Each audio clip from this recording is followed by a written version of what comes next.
Affected है। जैसा आपने जिक्र किया था 1918 से इसको जो कंपेयर किया जाए, 1918 में भी इसी प्रकार का था। बर्ड फ्लू आया, एवियन फ्लू आया, तो फ्लू तो स्पेनिश फ्लू आया। ये फ्लू तो आपको हर 10 साल के बाद में, जब हमें मेडिकल कॉलेज में पढ़ाया जाता था, हमें बोलते थे हर 10 साल के बाद में फ्लू का एक पेंडेमिक आएगा। हर साल नई वेरायटी आएगी, 10 साल के बाद में वो विरुलेंट हो जाएगा, बहुत सारी बीमारियां फैलेगा, फिर वो गायब हो जाएगा। ये भी फ्लू भी जो है थोड़े दिनों के बाद में अपना म्यूटेशन, जैसे इसका म्यूटेशन चला जाएगा तो नया फ्लू आ जाएगा, ये धीरे धीरे कम हो जाएगा। चलिए, हमारे साथ शोएब मुंबई से हैं। शोएब, अपना सवाल पूछिए।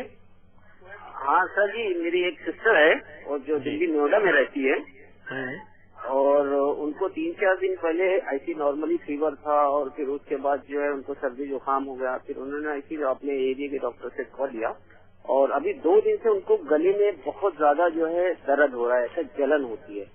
लेकिन उनको जब वो चाय पीती हैं या खाना खाती हैं तो उनको वो चीज रिलीफ मिलता है, लेकिन उसके बाद फिर वही चीज चालू हो जाती है। तो डॉक्टर साहब से मैं ये पूछना चाहता हूँ, चलिए शोएब जी समझ गए, आगे सुनने की जरूरत नहीं है। अगर आपका गला खराब है और खाना खाते हुए गले में दर्द हो रहा है, इसको फेरेंजाइटिस बोलते हैं। ये बैक्टीरियल इन्फेक्शन है, ये वायरल इन्फेक्शन नहीं है। वायरल इन्फेक्शन में खांसी होगी, जुकाम होगा, नक्सी वो आएगी, छींकें आएंगी। अगर आपको गले में दर्द हो रहा है खाना खाते हुए, वो टॉन्सिलो फेरेंजाइटिस है, चांसेस वायरल के कम है, स्वाइन फ्लू के कम है। जी, चलिए, हमारे साथ पंकज भी है मुंबई से। पंकज, आप भी अपना सवाल पूछिए। हाँ, कैसे बचा सकते हैं स्वाइन फ्लू से? अभी मेरे को हालांकि कुछ है नहीं, पर आप अगर कुछ भी हो तो मैं कैसे बचा सकते हैं? आप मेरे को इतना खाली बताइए। स्वाइन फ्लू के अलावा सब कुछ पढ़ो तो पता लग जाएगा कि कैसे होता है। स्वाइन फ्लू के बारे में ज्यादा घबराने की जरूरत नहीं है। अगर आपको बुखार है, सिंपल पहले भी कहा है, बुखार, खांसी, जुकाम, flu, that's all, forget about swine flu. दोनों का ट्रीटमेंट सेम है, दोनों की प्रिकॉशन सेम है। आम जनता को स्वाइन फ्लू से कुछ लेना देना नहीं। फ्लू इज फ्लू, चाहे वो स्वाइन फ्लू हो चाहे वो ह्यूमन फ्लू हो, दोनों के लिए सेम प्रिकॉशंस है। अगर आपको खांसी जुकाम है, अपने हाथ में मत खांसिए, सारे इन्फेक्शन हाथ में आ जाएगा। अपने रुमाल में मत खांसिए, वो रुमाल आप अपनी जेब में रखोगे, किसी गर्लफ्रेंड ने दिया होगा, बाद में सारा इन्फेक्शन जेब में चला जाएगा। पेपर नैपकिन लीजिए, पेपर नैपकिन में खांसिए, पेपर नैपकिन को फेंक दीजिए। अगर आपके पास पेपर नैपकिन नहीं है तो मास्क ले लीजिए, वो सस्ता पड़ेगा। बार बार पेपर नैपकिन अगर आपको दिन भर में यूज करना है तो मास्क में पहनिए। इसके अलावा आपको कोई प्रिकॉशन लेने की जरूरत नहीं है। अगर हाथ में सिक्रेशन आ जाए तो 15 सेकंड साबुन से रगड़ के धो लीजिए। आपको N95 मास्क की जरूरत नहीं है। और अगर आपके घर में एक स्वाइन फ्लू का मरीज है, जो लोग 3 फुट दूर है, उन्हें मास्क पहनने की जरूरत नहीं, उन्हें कोई प्रिकॉशन लेने की जरूरत नहीं। याद रखिए, स्वाइन फ्लू का वायरस हवा में तैरता नहीं, हवा में डांस नहीं करता, वो जाके जमीन में बैठ जाता है।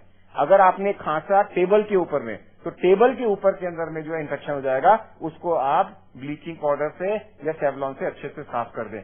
ये जनरल प्रिकॉशंस आपको हर फ्लू में लेनी है, इवन स्ट्रेप्टोकोकल इन्फेक्शन में लेनी है। तो हर खांसी जुकाम में आपको ये प्रिकॉशंस लेनी है। Forget about H1N1। आप एक बात अब समझ गए होंगे, इतनी देर से जब लगातार डॉक्टर अग्रवाल आपको समझाने की कोशिश कर रहे हैं, तो मुझे लगता है एक बात आपको साफ समझ में आ गई होगी कि स्वाइन फ्लू, नॉर्मल फ्लू, ये एक ही चीज होती है। Flu is flu.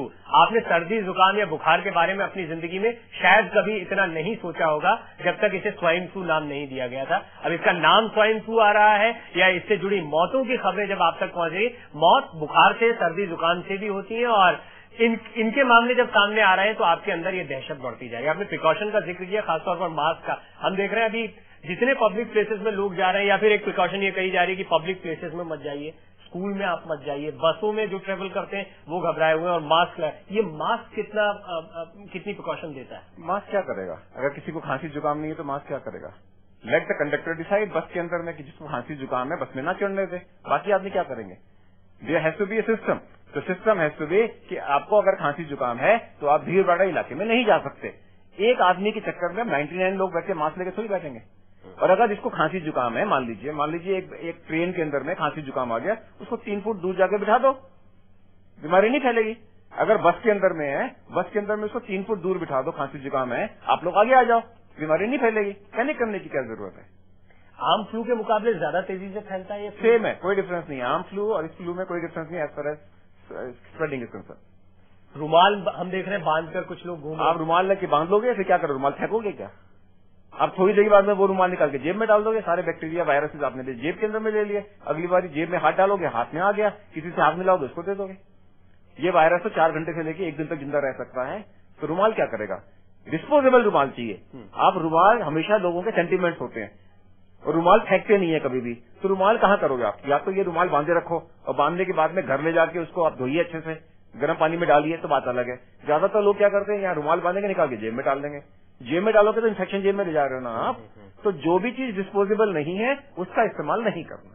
मास्क का कर सकते हैं? मास्क कर सकते हो, लेकिन मास्क महंगा है। आपको इस वक्त में मास्क 7 रुपए से कम का नहीं मिल रहा, मार्केट में इसका रेट बढ़ गया है और थोड़े दिनों में 10 रुपए का हो जाएगा। जरूरत क्या है आपको? आप पेपर नैपकिन लीजिए ना, अगर आपको खांसी है तो पेपर नैपकिन लीजिए, और जो आदमी खांसा है उससे 3 फुट दूर हो जाइए।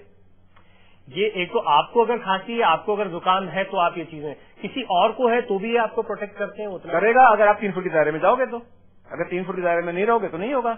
जो आदमी को खांसी आ रही है, वो आदमी को खांसी तो मालूम होता है ना, उसकी नाक बह रहा है, खांसी आ रही है, तो अपने आप को बताया कि मेरे को खांसी है। निजी तौर पर आप कितना परेशान हुए अभी पिछले दिनों? क्या बहुत ज्यादा बाढ़ आ गई है मरीजों की, या बहुत ज्यादा परेशानी हो रही है? कि पैनिक की है, पैनिक की परेशानी है। मुझे तो डर सिर्फ इतनी बात का है कि बाकी बीमारियां ना मिस हो जाए लोगों के साथ में।